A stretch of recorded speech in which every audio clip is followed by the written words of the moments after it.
Nigeria joins global Easter celebration with messages of hope, love and joy. Kebbi residents loot government and private warehouses. Difficulty mounts for average Nigerians amidst the soaring inflation, declining conditions of living. Away from Nigeria, former South African President Jacob Zuma is barred from running in the elections. Hello and welcome to Trust News Update. I am Sumaya Abubakar. Thank you for joining us, and now the details. As Christians in Bayelsa State gathered to commemorate Easter Day, religious leaders have urged them to reflect on the blessings of the death and resurrection of Jesus Christ. During Sunday services in Yenagoa, worshippers were encouraged to draw inspiration and strength from this significant event in Christianity. Trust TV's Friday Ebimobowe Peters report. The senior pastor of Faith Victory Church in Yenagoa, Pastor Moses Etume, emphasized the significance and benefit of the death and resurrection of Jesus to the Christian religion. He described Easter as a season of celebration of hope for mankind, highlighting the profound impact of Jesus' sacrifice and victory over death. The peculiarity of today is that it's a day that Jesus rose again. If he did not rise from the grave, it means our Christian faith is futile. It means what we believe is false, because his death and burial and the resurrection is a symbol of Christianity. But that is exactly what he came to do. And if he did not rise on the third day, then it means our Christian faith is dead. Christ came to pay for the ransom for us. So his death means we have been free from sin. Then his resurrection, meaning we now have the new life in Christ Jesus. That is the benefit, number one. The benefit, number two, we now have a hope of resurrection when we die, that we will not rise again.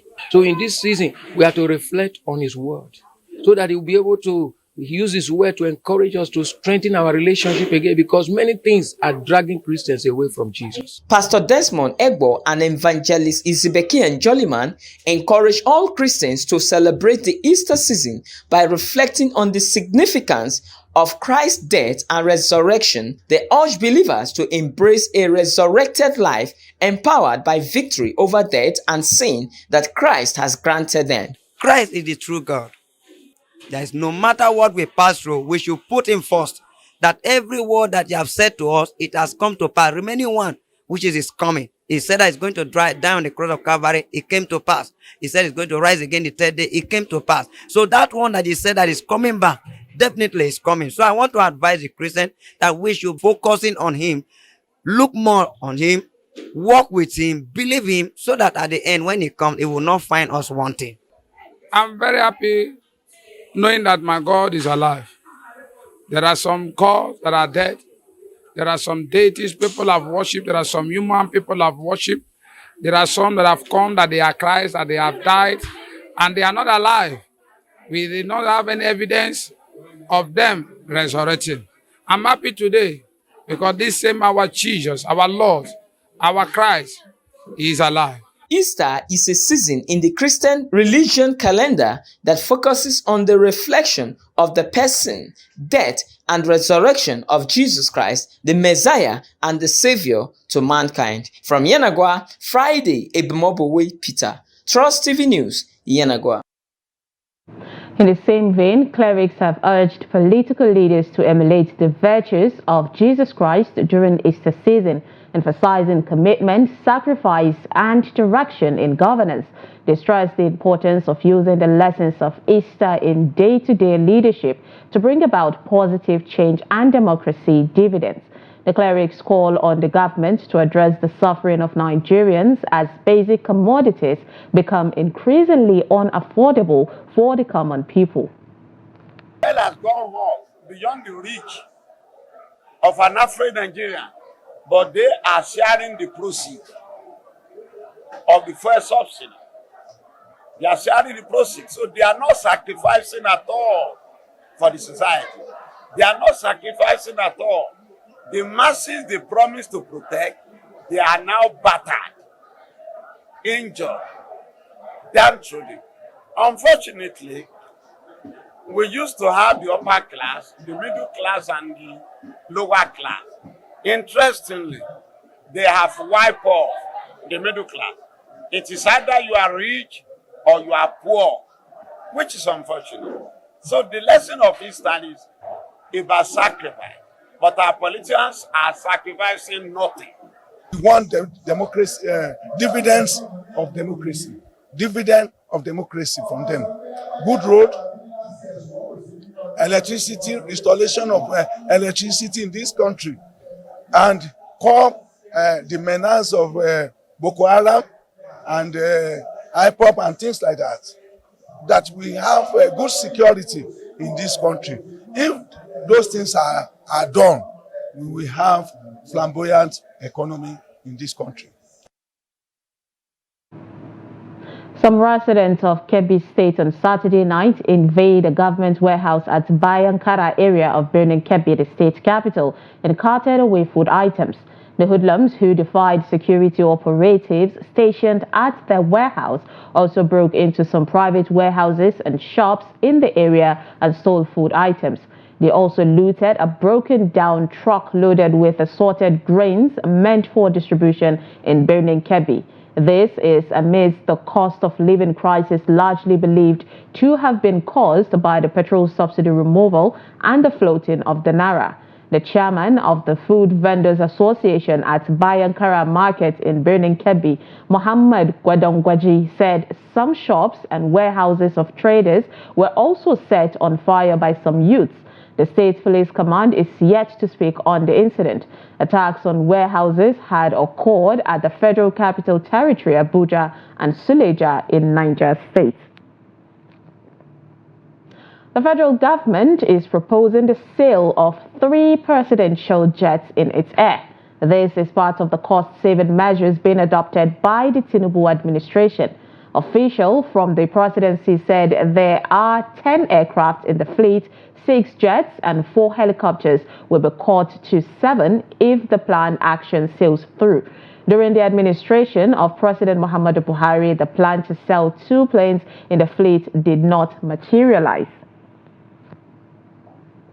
The payment of compensation for the Kofar-Guga Road dualization project in Katsina has elicited mixed reactions among the affected individuals.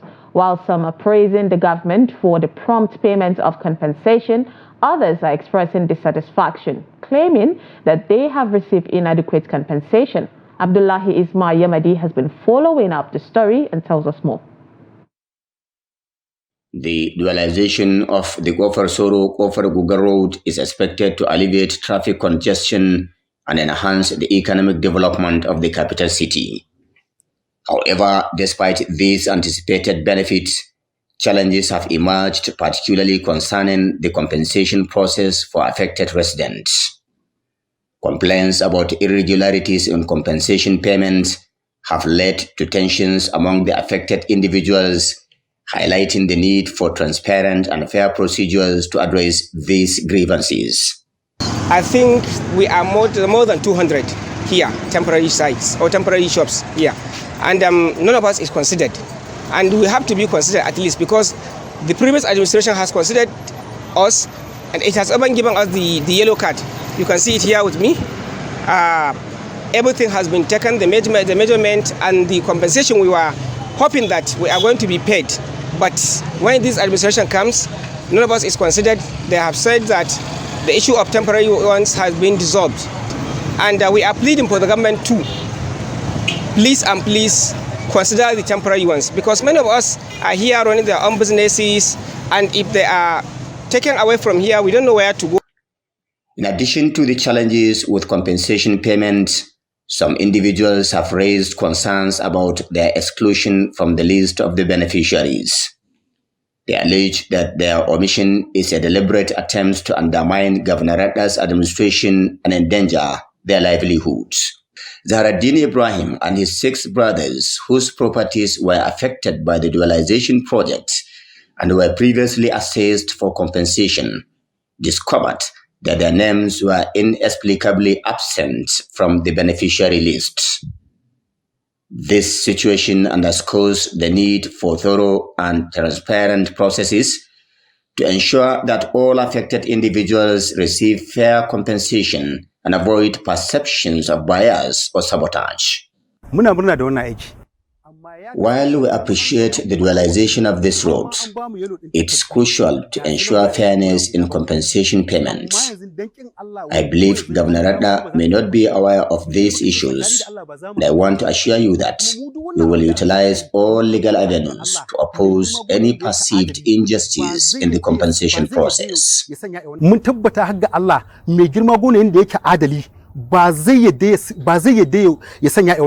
However, in response to claims made by some beneficiaries, the Commissioner of Lands and Physical Planning, Faisal Keita, cautions residents against individuals aiming to sabotage the government's efforts to revitalize the capital city.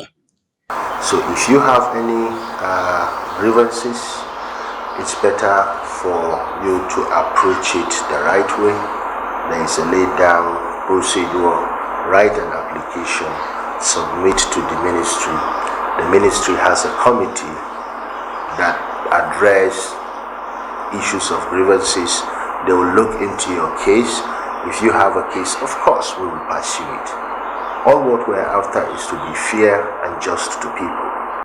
Public commentators in Katsina are advising the government to proceed with caution in the compensation disbursement process. They emphasize the importance of establishing a fair and equitable precedent to ensure that all affected individuals receive just compensation. Abdullahi Ismayamadi, Trust Television News, Katsina. The Socio-Economic Rights and Accountability Project, SERAP, has given an ultimatum to the 36 state governors and the Minister of the Federal Capital Territory, Nyesom Wike, to publicly disclose details of the 5.9 trillion naira and $4.6 billion loans obtained by their respective states and the FCT. The request, contained in a statement by SERAP's Deputy Director, Kolawole Oluwadare, include about publishing copies of loan agreements and spending information, including project details and locations financed by the loans. The call for transparency stems from the concerns raised after Governor Obasani of Kaduna State has of Kaduna State revealed that the immediate past administration left substantial debt, making it difficult for the state to meet salary obligations. Sarab emphasized that Nigerians have the right to know how public funds, including loans, are being utilized by the state's government. The statement noted that Nigeria's Debt Management Office reported a total public domestic debt of 5.9 trillion naira and a public external debt of $4.6 billion for the country's states and the FCT. The National Information Technology Development Agency, the NITDA, has advised Nigerians to prioritize data backup to avoid loss of information. The head of Corporate Affairs and External Relations of the agency gave this advice on Sunday in a message to celebrate World Backup Day. According to Omar, the rules of backup include keeping at least 3 copies of your data, maintaining the copies on 2 different storage media, and storing 1 copy off-site or in the cloud. Data backup is the practice of copying information from a primary to a secondary location to protect it in case of a disaster, accident, or malicious action. Maria Abdullahi, the mother of a 4-month-old Fatima Salisu who succumbed to meningitis, has implored parents to ensure their children receive vaccinations against cerebrospinal meningitis. She recounted how her daughter initially presented with a high fever and later developed a stiffened neck before being rushed to a hospital in Gagarawa. Despite efforts, Fatima passed away at Gumel General Hospital where they were transferred. Maria Abdullahi passionately calls on the community to visit the meningitis immunization center and get vaccinated to safeguard themselves against this epidemic. Sunana Maria Abdullahi daga Gagarawa tasha. Sunan ita Fatima Salisu. Watan ta 4. My name is Maria Abdullahi from Gagarawa Tasha. My daughter's name is Fatima Salisu. She was 4 months old before her death. Fatima woke up with a fever. After that, I noticed her head was bent to one side, and then I told her father that I would be taking her to the hospital. On reaching the hospital, I also noticed she was breathing hard and her body was stiff. The doctor checked her and asked me to take her to the bigger hospital where she died. I was touched by her death because she was dear to my heart. I am passionately calling on the community to visit the meningitis immunization center to get vaccinated to safeguard themselves against this epidemic. Saboda ni na ga abin ya faru daga kaina. In ga dole in ki taka tsantsan da wannan abu. You're watching Trust News Update. Coming up, grains traders decry continuous low patronage. This and more after the break. Stay with us. Welcome back and thank you for staying with us. If you are just joining us, this is Trust News Update. Here's a recap of our top stories. We brought you Nigeria joins global Easter celebration with messages of hope, love, and joy. Kebbi residents loot government and private warehouses. Moving on to more stories, the Federal Capital Territory Administration has assured 2024 intending pilgrims of a hitch-free exercise. The FCT Minister of State, Maria Mahmood, gave the assurance at a one-day seminar for officials and intending pilgrims at the permanent Hajj camp Basanjua in Abuja on Saturday. Mahmood, who was represented by her Chief of Staff, Abdullahi Isa, said administration was proactive in ensuring that all intending pilgrims complied with relevant policies to participate in the spiritual journey. Mahmood said that the FCT Muslim Pilgrims Welfare Board has begun implementation of strategies to actualize the success of this important religious obligation. Also, she identified some of the strategies as a orientation and education of intended pilgrims, radio enlightenment programs, and medical screening. Rice marketers in Gombe State are decrying low patronage, citing inflation as the main factor responsible for demand slowing down. During the Eid al-Fitr celebration, there is a typical surge in demand for commodities among Muslim faithfuls. Marketers often observe heightened demand for staples such as rice during this period. Hassan Koli tells us more. On the eve of Salah celebration, Gombe Main Market typically experiences a surge in the number of buyers as Muslim faithful engage in shopping to commemorate the end of the holy month of Ramadan. Rice, being one of the essential commodities sought after during this period, has witnessed a decline in patronage due to its high cost, prompting many shoppers to seek alternative options. We are currently witnessing a significant decrease in patronage compared to the previous year. The price per bag of rice now ranges from 120,000 to 130,000, making it unaffordable for many of our customers. Consequently, they are opting to purchase smaller quantities, typically 1 or 2 measures, which cost nearly 3,500 naira. The price discrepancy is attributed to the varying grade of the rice available. Several factors, including increased fertilizer prices, rising transportation fares, and frequent power outages in Gombe, have contributed to the substantial escalation in rice cost, from 60,000 last year to the current rate of about 125 naira.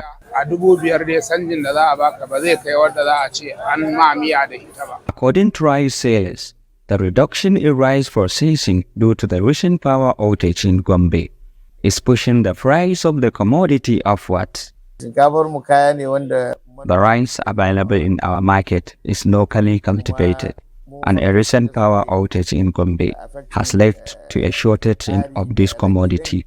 For example, if we typically process 100 bags, but are only able to process 20 bags due to the outage. It results in scarcity of rice. Consequently, those who possess rice may decide to increase its price due to the high demand. However, when there is stable power for rice processing, the supply of the commodity will increase, leading to a reduction in price. Therefore, stable electricity is crucial for ensuring an adequate supply of rice and stabilizing its market price. The state government recently initiated a food distribution program targeting vulnerable individuals and people with disabilities in an effort to alleviate their hardships. However, this initiative has faced criticism for being ineffective and insufficient in meeting the needs of the intended beneficiaries. While the government's intervention in distributing food palliatives is necessary, it may not provide a sustainable solution in the long term. Even if the distribution continues for several years, it may not have a significant impact. A more effective approach will be to implement policies that support and promote small and macro businesses, enabling people to sustain their livelihoods independently without relying on government assistance for food. This approach will empower individuals to become self-sufficient and reduce dependency on food aid programs. Report from global partners and the Nigerian government indicate that a staggering 26.5 Nigerians are projected to experience food insecurity this year, highlighting the severe state of poverty and hunger in the country. Hassan Kodi, Trust TV News, Gombe. Away from Nigeria, former South African President Jacob Zuma has been barred by the Independent Electoral Commission to run in the upcoming elections. The former president has until April 2nd to appeal. The commission said at a media briefing ahead of the May 29 election. South Africa's constitution bars people convicted and sentenced to more than 12 months imprisonment without an option of a fine from holding public office. In July 2021, Zuma was sentenced to 15 months in prison for defying a court order to appear before a judicial commission that was investigating corruption allegations during his 2009 and 2018 presidency. Turkey's main opposition party has claimed big election victories in the main cities of Istanbul and Ankara. The results are a significant blow for Recep Tayyip Erdogan, who had hoped to regain control of the cities less than a year after he claimed a third term as president. He led the campaign to win in Istanbul, where he grew up and became a mayor. But Ekrem İmamoğlu, who first won the city in 2019, scored a second victory for the secular opposition CHP. The incumbent mayor of Istanbul secured more than 50% of the vote, defeating the president's AK party candidate by more than 11 points and almost 1 million votes. This was also the first time since Erdogan came to power 21 years ago that his party was defeated across the country at the ballot box. In sports, Napoli and Club Brugge have been linked to Nigerian striker Philippe Hotel, who plays for Romanian side CFR Cluj. Hotel has been impressive for Cluj this season, scoring 13 goals, provided 7 assists in 35 league games. Aside Club Brugge and Napoli, Premier League outfit Brentford are also linked with the 24-year-old Port Harcourt-born striker. Club Brugge are preparing for the departures of Antonio Nusa and Andreas Skov Olsen in the summer. According to Void Ball, the Belgian giant are already looking for replacements, with Hotel considered. African champions Banyana of South Africa have arrived at Abuja for the first leg of their 2024 Olympic Games qualifier against Super Falcons of Nigeria. Desiree Ellis side arrived in Nigeria early to continue their preparations for the final round qualifier. The first leg of the final round qualifying fixture will be played at the Moshood Abiola Stadium, Abuja on Friday. South Africa will then host their rival in the reverse fixture next week, Tuesday, in Pretoria. The overall winners will play in Group C at the Paris 2024 Olympics. And with that, we have come to the end of Trust News Updates. Do not forget to follow us across all our social media platforms and join our YouTube live stream for more news programs and documentaries. I am Sumaya Abubakar. Thanks for watching.